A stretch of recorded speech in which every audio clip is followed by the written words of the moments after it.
Greetings and welcome to the Cerebral Women Art Talks podcast. I'm Phyllis Hollis, your host. As an extension of my Instagram page, Cerebral Women, this podcast offers insights into the visual art world. I interview artists, mainly artists of color and female artists who will freely articulate what inspires their creativity. In addition, you'll hear interesting perspectives from dedicated art professionals who work with artists and the art institutions that feature them. I'm confident that collectively, these individuals will indeed stimulate your mind as they do our eyes. Please know these interviews are conducted in my Manhattan apartment, so please forgive the background sounds of city life. Welcome to the Cerebral Women Art Talks podcast. In this episode, I feature Thomas Lax, a leading curator in the Museum of Modern Art's Department of Media and Performance. T is a scholar, writer, and curator specializing in Black art and performance. In 2022, they organized an exhibition at MoMA titled Just Above Midtown, 1974 to the present, in collaboration with JAM's founders, Goode Bryant and Marielle Ingram. Additional collaborations at MoMA include Judson Dance Theater, The Work Is Never Done in 2018, and Unfinished Conversations in 2017. T is a contributor to publications including Prospect New Orleans, Art Forum, October, The Nation, T Magazine, and Vanity Fair, among others. They are on the board of Dan's Space Project and the Jerome Foundation, and teaches at the Institute for Curatorial Practice in Performance. They are on the advisory committee of Contemporary and the Landromat Project, Participant Inc., and Recess Assembly. Previously, they worked at the Student Museum in Harlem. A native New Yorker, T holds degrees in Africana Studies and Art History from Brown and Columbia Universities, and is a PhD candidate in Performance Studies at New York University, where they are working on a project about mothers. They were the inaugural recipient of the Cisneros Research Grant, traveling to Brazil. Enjoy this episode featuring Thomas Lax. T, welcome. Thank you for joining me. What a pleasure to be with you today, Phyllis. Thank you for having me. When did you discover your passion or interest in visual arts? I was lucky that as a kid, visual arts were something that my parents exposed me to. I think growing up in New York City within a multicultural, multilingual home, the way that my parents and my brothers and my extended family figured out who we were as a family who was kind of different from other families was often through the visual arts, be it going to museums or looking in books and magazines. And because of that, for me, art felt like something that was part of everyday life. It wasn't something that was rarefied. It was something that was seen as kind of a necessity, or at least something that would keep you alive. And so I would say that that's still my approach to visual arts now, is that it's something that there are barriers to in our society and culture, and there are necessities for making it more accessible. And yet it still is something that is as a necessary part of how we feed ourselves, something that all people, should have as part of their everyday life. And as a youngster, did you always want to study art? I did not always want to study art. When I was a kid, I was really interested in math and really interested in kind of thinking about the law, come high school and college. And, I think math was a way to take natural phenomena as they existed in the world and be able to describe them in a very specific and often abstracted language. So in a way, what I do now in art and curating and writing about art is actually not so dissimilar from what I was interested in terms of math. How do you take the unknowability of how a wave in the ocean moves and describe it?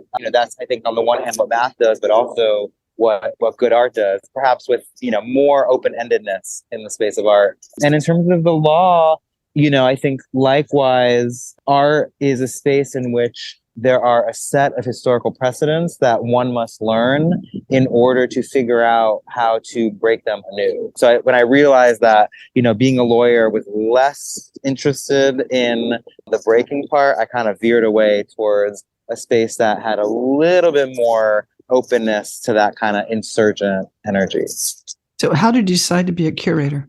I graduated from college and was seeped in theory and scholarship and knew I wanted to stay close to all of those big ideas that could float with total and unrestricted possibility. And I also knew that I wanted to work directly with people. I think that being in relationship, having deep and ongoing friendships with the people who I work with has always been how I not only derive pleasure from my work, but also how I understand that change gets made and how meaning gets made.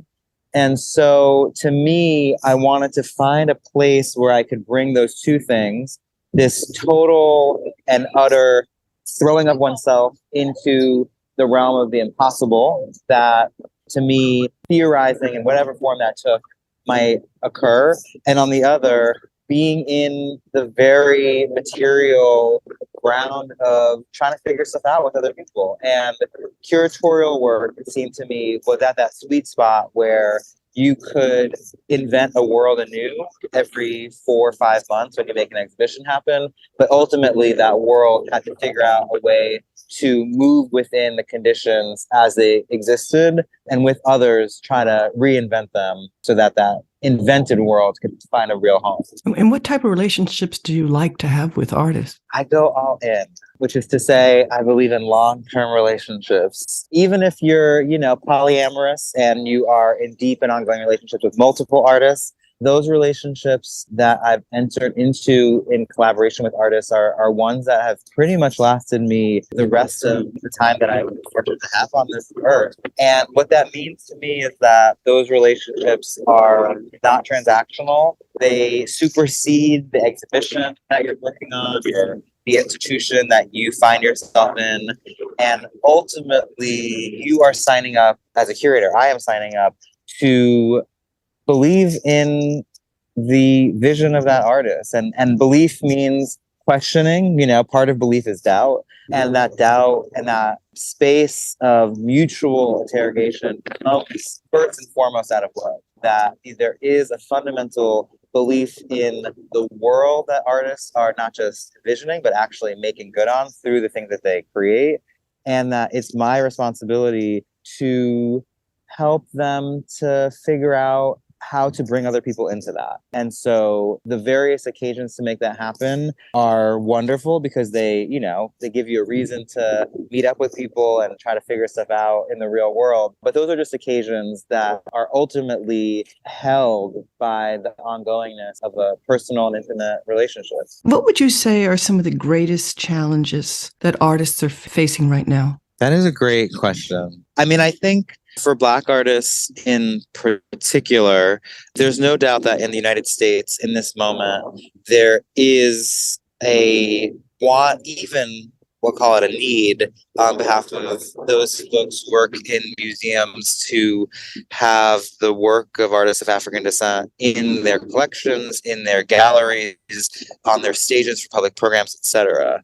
I think the challenge therein is, in what ways does that not just serve artists today, because I trust that it will, but how does it actually do more than that, which is to say, clear the ground, prepare the ground, and seed the ground for future generations of artists working within that lineage and tradition to have the resources that they need to be able to make whatever it is that they want to make. And I make that distinction because I don't think it's a given that using the museum apparatus as it's currently set up to support artists of African descent today necessarily means that you are changing the conditions for future artists. I, can think through some specific ways in which there's more that's necessary, but I do think that ultimately it's the work of communities coming together to figure that out as a collective that is not predicated on the museum's interest in their work. And so I think that that distinction is one that I hear from artists, but it's also one that in my own experience feels totally vital for what it is that is going to make this moment of investment in Black art something that actually produces a different calculus, which is to say entanglement with the stakes of Black creativity. And so that ultimately is a proposition. It's a prompt. It's from me a challenge to those people who I'm in relationship with, and a challenge that has been given to me by the people who I love and adore, because we can't do that work as one.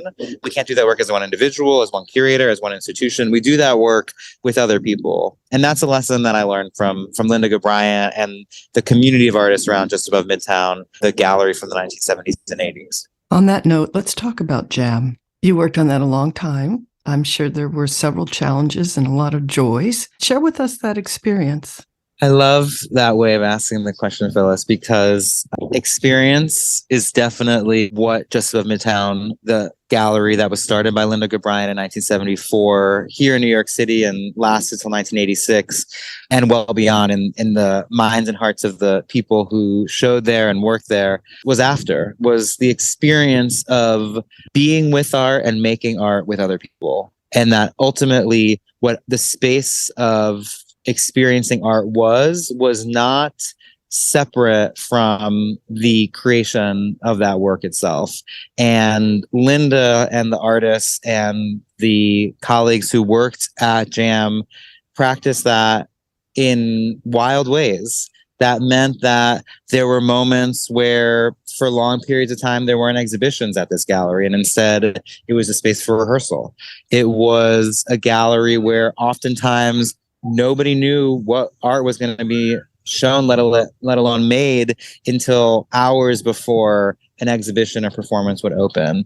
And I think that sense of not knowing, that sense of openness to possibility is, in my own experience, without a parallel in terms of spaces that present art. Ultimately, spaces that present art want to know out of a generosity of spirit, but to embrace this sense of openness, of following artistic intuition, is ultimately what JAM was. And you can imagine that trying to recreate that within the halls of the Museum of Modern Art today was a challenge. But it was a challenge that, as you so nicely paired challenge with joy, resulted in joy, because ultimately working with Linda, she went straight into the challenge, as she does, to say, how do we take what is nearly impossible and approach it by having a good time? And I think because every stage of the exhibition was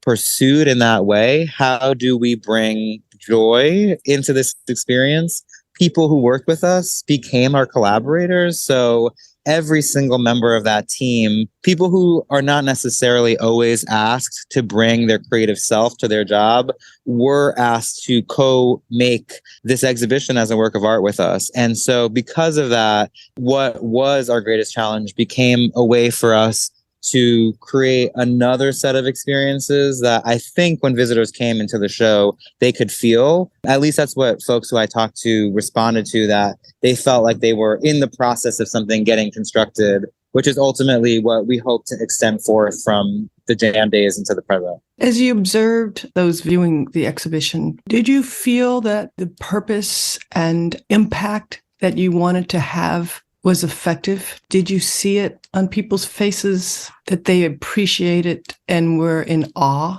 of the exhibition? It's hard as somebody who makes something to fully understand how it hits, what it means to other people, because one, it's hard to see yourself. It's hard to look in the mirror and recognize that. I think on the other hand, it's also, there's something that remains unknown. There's a surplus. There's a remainder. There's, whether it's in time or just how one's own intention lands differently. But I guess the ways that I would answer your question, nevertheless, is to say that hearing from artists who are both in the show and artists of other generations who kind of have followed in the traditions and belief systems of jam, to hear from them how some of the work resonated with them is the way that I've been able to receive the response and the possibility of what we did together in making the show. And I think the way that people described that to me was through specific works of art, that they understood the task that Jam took up, being a space for Black art in an expansive way in the 1970s, when nobody else who was in the white art world where Jam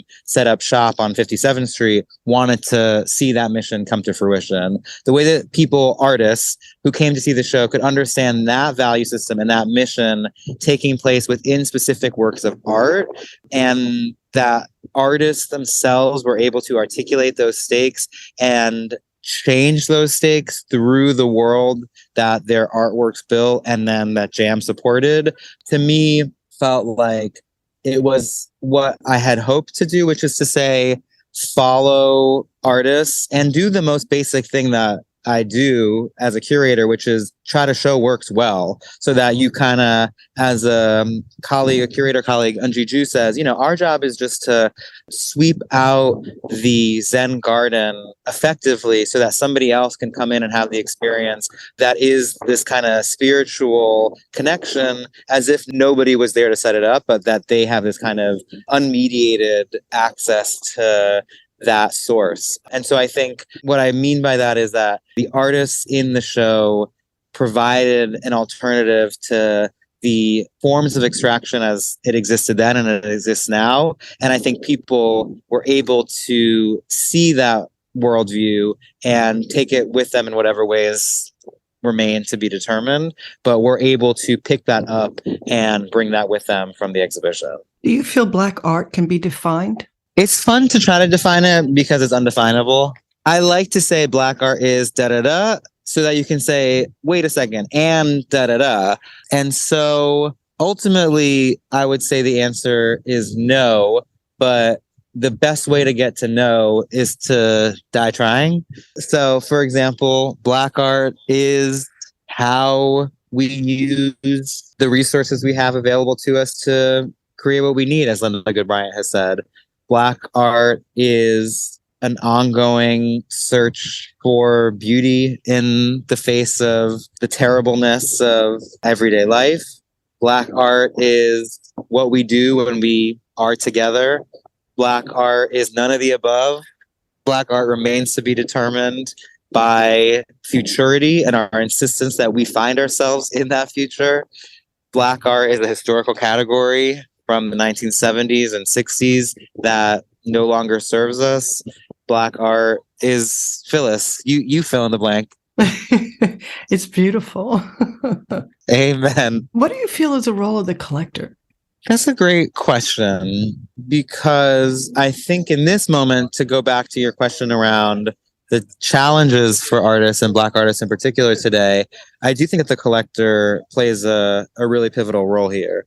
Collectors have been imagined as a group of people whose responsibility is, through their shepherding and stewardship of specific works of art into what they construct as a kind of ensemble, creates in relationship to museums and other institutions that take on as their role the stewardship over the long term of tradition and bearing forth the kind of material care of works that are within their holdings. And all that is good and true, but I do think that there's another element that underlies that goes unsaid, that many collectors who I love and I know who come out of supporting Black artists believe in, which is that they go to bat for artists. Ultimately, before the artwork is made, after it's finished, the role of the collector is to be somebody who materially and spiritually supports artist livelihood. And I think that distinction is one in this moment, as the work of Black artists becomes more widely collected by different kinds of institutions and different kinds of individuals, something that should be maintained and proliferated from the Black tradition to the world more broadly, so that we're not just attending to the works that Black artists make, but we're actually giving possibility for that work to continue by sustaining their lives. What do you feel is the role of the trustee? The role of the trustee is, like any good leader and tradition bearer, to ask precise and responsive and generous questions to the folks who are leading and also doing the work on the ground at museums. So not necessarily to set the agenda of what shows should be happening or even necessarily who should be staffed at the museum, but asking those people who are in the positions to make those decisions super clear, cogent, and ultimately supportive questions that come from their experience and their knowledge, which is immense and an incredible resource in all senses of that word. But to do that in a way that, Socratically poses the question that those people who are ultimately responsible for the sets of decisions around how art and artists can be supported are responsible to. And so, I think I feel lucky that at MoMA, that is very much the kind of culture that I've been fortunate to engage with and embrace. And, I think there's always possibility for deepening those relationships, to be able to, through trust, have deeper questions rise to the surface. But first and foremost, I do think that, that kind of elaboration of curiosity in rigorous and meaningful ways is the role of the trustee. And what is it that you're excited about now? I am excited to be speaking with you. Your curiosity is contagious, and the way that your own curiosity feels at once unbridled in the questions that you have brought to us, and also incredibly focused on how we can show up to make good on the sense of possibility that we're living in, makes me excited. And I have to say, I think the work that we do starts from this the thing that you're doing, this kind of engagement, this sense of being in relationship to one another. And I'm just eager to see how that plays out in whatever conversation happens to happen next, whether it's with a stranger I meet on the street or a lecture I go to later this afternoon. How do we take this spirit of inquiry and really have it filter into all aspects of our life? What do you feel is the purpose of art? Ooh, I love this question. I think art is how we pass on what we know to other people. It's how other people have taken their own wisdom and universal doubt, which go together, and found some kind of formulation, some compositional mechanism by which to communicate that to others. And if you are so lucky as to have had somebody share that with you, and I think all of us are so lucky to have had that, if we avail ourselves to that, we get the incredible chance to do the same for somebody else. And, ultimately, art is this kind of series of intuitions and chance encounters that get materialized and dematerialized in various forms that put us in this relay, in this chain, with those who have come before us and those who will come after us, and allows us to be in that sense of interconnectedness. What do you feel is the role of the artist? I think the role of the artist is to get to not know how they engage with that very lofty formulation I just made, that ultimately what to do with what's come before, how to generate something for what will come after, is something that you, despite all of your training in all the ways that we get trained from our family of origin, our chosen families, various forms of education and formations professionally, that you get to take all that good intuition that's built up and give yourself a reprieve from knowing how to step into the circle. And from that space, another kind of knowledge will come through, trusting in that. I really appreciate your time. I know you're a busy person. I have one more question for you, and that is, how do you want to impact the art world? Big question for last, Phyllis. I hope it's through my relationships with people, through my relationship with artists and colleagues and all of those, trustees, collectors, strangers, visitors who make up this funky ecology that we're in. And I hope that the tone of those relationships is ultimately one that is open to flow, flux, process, that we build enough trust with one another for us to try things different. And as things work and as they don't work, we are generous with what information comes through in that process. So I hope to be in it, get in the mud, and be, a person who people want to get in the mud with. Well, thank you for the work you do. The jam was amazing, informative, educational, and I appreciate it very much. And I appreciate the time you shared with me today. Thank you for being in this community, for being a pillar of our community, and creating a chance for us to ask questions that have not yet been formulated in the ways that you are describing. I appreciate you, Phyllis. Thank you so much. Have a good day. You as well. Thank you for listening to Cerebral Women Art Talks podcast. For additional content, please visit cerebralwomen.com and be sure to follow Cerebral Women on Instagram.